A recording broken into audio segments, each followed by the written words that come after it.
नमस्कार. आबालवृद्ध वाचक हो, नमस्कार.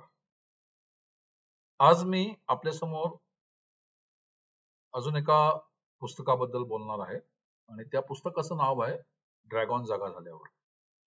तसं हे पुस्तक जुनंच आहे तसं.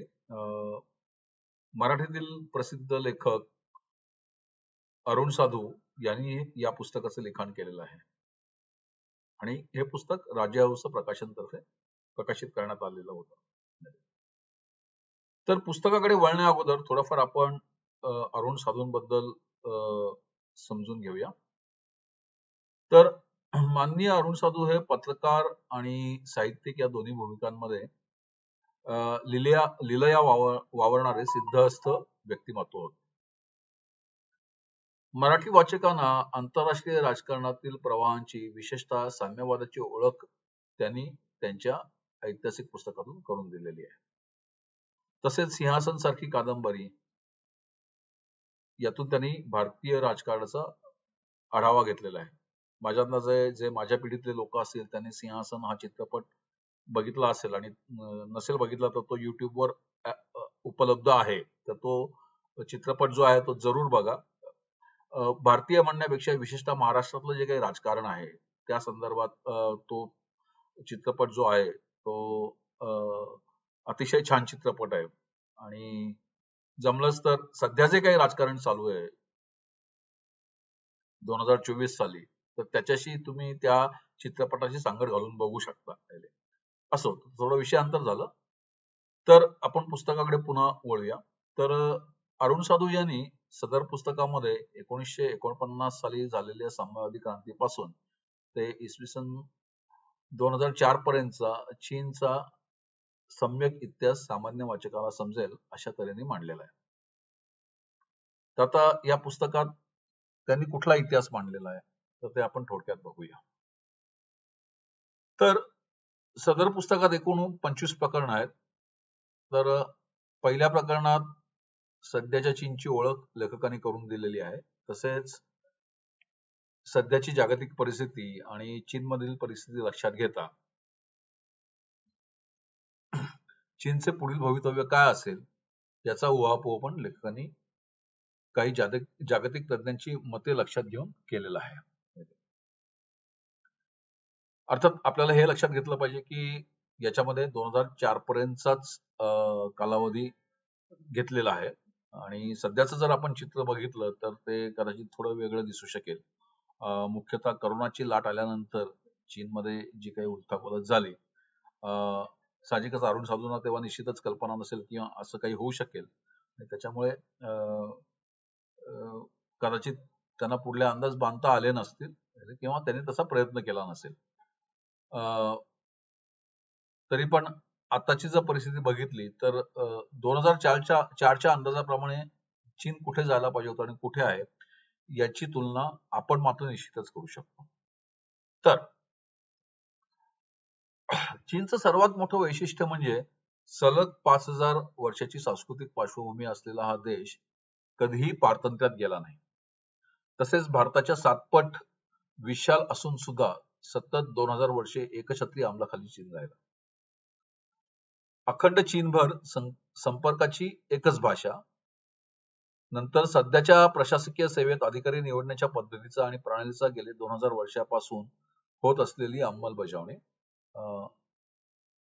म्हणजे काय तर आता आपल्याकडे किंवा ब्रिटनमध्ये जे शासकीय अधिकारी निवडायची जी पद्धत आहे, म्हणजे आपल्याकडे UPSC परीक्षा किंवा ब्रिटनमध्ये पूर्वीच्या काळी जे IAS व्हायचे, ICS म्हणायचे त्यांना.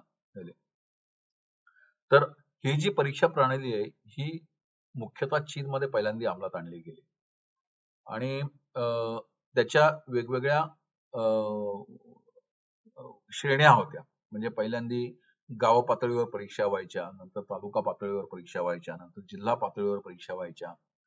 त्याच्यानंतर साधारणपणे प्रांताच्या पातळीवर म्हणजे आपण आपल्या सोयीसाठी राज्य म्हणूया, राज्याच्या पातळीवर परीक्षा व्हायच्या आणि अशा तऱ्हेने प्रत्येक चाळणीतनं उमेदवार गाळले जायचे आणि त्यातून शेवटी जे पोहोचतील त्याच्यामधनं प्रशासकीय अधिकारी चीनमध्ये निवडले जायचे आणि ही पद्धत त्यांनी गेली 2000 वर्ष यशस्वीपणे राबवलेली होती आणि तीच पद्धत बहुतेक राष्ट्रांनी नंतर उचललेली आहे.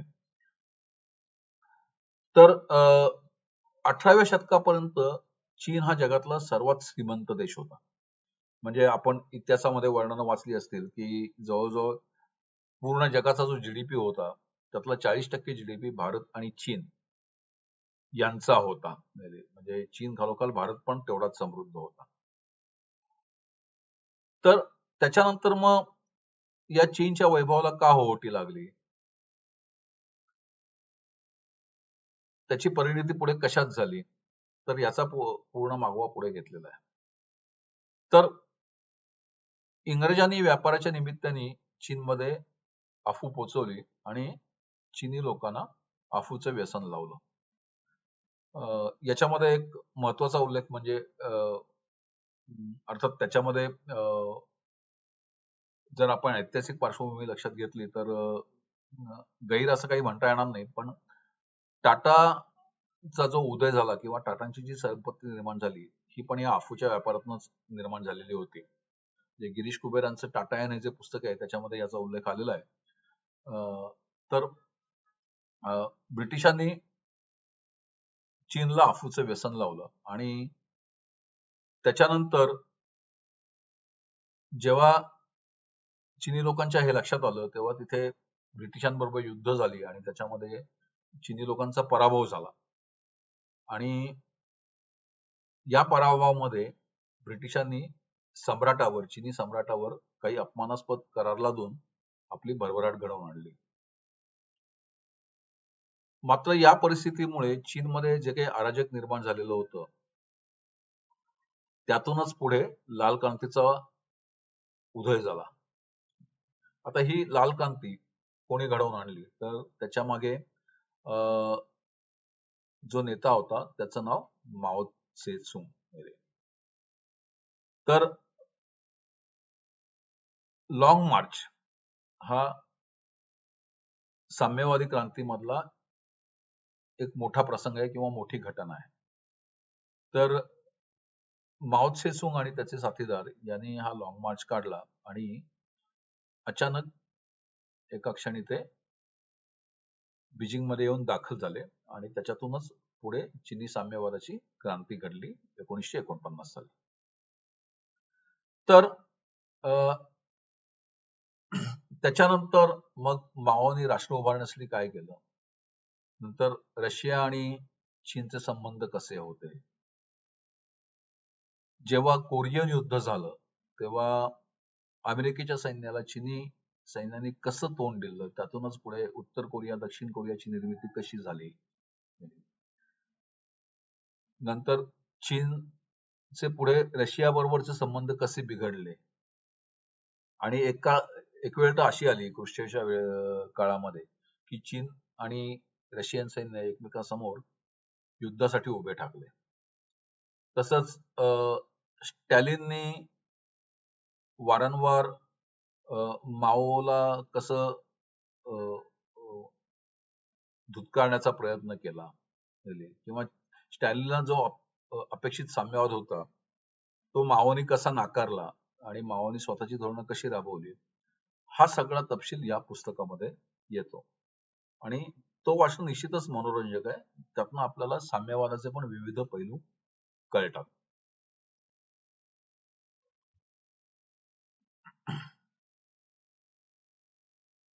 तसंच माओ बरोबर जे कोणी नेते होते, वरिष्ठ नेते होते, ते कालांतराने सत्तेच्या वरतातून कसे बाहेर फेकले गेले, का बाहेर फेकले गेले, त्याच्या मागे माओच कसा होता, त्यांनी ते का घडवून आणलं, इत्यादी प्रश्नांची उत्तरं आपल्याला या पुस्तकामध्ये मिळतात. नंतर जेव्हा माओचा मृत्यू झाला त्याच्यानंतर देशाची सूत्र डेंग झाओपियांग यांच्याकडे आली आणि त्यांचं वचन प्रसिद्धच आहे की जोपर्यंत मांजर उंदीर खाते तोपर्यंत ते काळं का पांढरं आहे हे बघण्याची आपल्याला आवश्यकता नाही. आणि त्यांनी व्यावहारिक दृष्टिकोन ठेवून चीनला जागतिक महासत्ता बनवण्यासाठी कसे प्रयत्न केले आणि त्यांचं त्याच्यामध्ये काय योगदान आहे आणि साम्यवादावर निष्ठा ठेवून सुद्धा त्यांनी चीनची भरभराट कशी घडवून आणली इत्यादी तपशील पण वाचनीय आहे. या पुस्तकात एक महत्वाची गोष्ट नमूद करण्यासारखी आहे ती म्हणजे रशियन साम्यवाद आणि चीन साम्यवाद यांच्यातलं तुलनात्मक विवेचन. चीनी नेतृत्वाने रशियन साम्यवादाचे अंधानुकरण कधीच केले नाही. मार्क्सवादाची तत्वे आणि रशियन साम्यवादाच्या प्रारूपाचा अभ्यास त्यांनी जरूर केला, पण त्यांनी त्या तत्वांना आणि प्रारूपाला चीनला योग्य ठरेल अशा पद्धतीने रूपांतरित केले आणि राबवले. या उलट आपल्याकडे आपण ब्रिटिशांच्या सगळ्या ज्या संस्था होत्या किंवा जी कार्यपद्धती होती ती जशीच्या तशी उचलली. अगदी साधंच उदाहरण द्यायचं झालं तर ब्रिटिशांनी आपल्या इथल्या काही जमातींना गुन्हेगारी जमाती म्हणून जाहीर केलेलं होतं. मात्र जेव्हा आपलं सरकार आलं तेव्हा त्या जमातींना पुन्हा मुख्य प्रवाहात सामील करून घेण्यासाठी सरकारने ते कायदे बदलले नाही. याच्यावरूनच लक्षात येतं की आपण ब्रिटिशांचं अंधानुकरण केलं. असो तर आपण पुन्हा पुस्तकाकडे पुन्हा वळूया. तर या ज्या सगळ्या चीनमधल्या घडामोडी घडत होत्या आणि तिथे माओच्या याच्यानंतर डेंग झाओपियांनी जे काही उदारमतवादी धोरणं राबवली होती, साहजिकच चीनची वाटचाल महासत्ता होण्याकडे चालू झाली. म्हणजे जगभरातल्या कंपन्या चीनमध्ये गेल्या, त्यांनी तिथे आपले कारखाने उघडले किंवा आपली उत्पादनं तिथे निर्माण करायला सुरुवात केली. कारण साहजिकच चीनमध्ये मजुरीचे दर कमी होते. नंतर चीनमध्ये तेव्हाच्या चीनी सरकारने त्यांना ज्या काही सवलती पाहिजे होत्या, जे काही जागा, पाणी वगैरे वगैरे जे काही इन्फ्रास्ट्रक्चर पाहिजे होतं ते सगळं सहजतेने उपलब्ध करून दिलं आणि तिथूनच चीनच्या भरभराटीला सुरुवात झाली. किंवा म्हणजे आतापर्यंत करोना काळापर्यंत चीन हे जगाचं मॅन्युफॅक्चरिंग हब म्हणून ओळखलं जात होतं.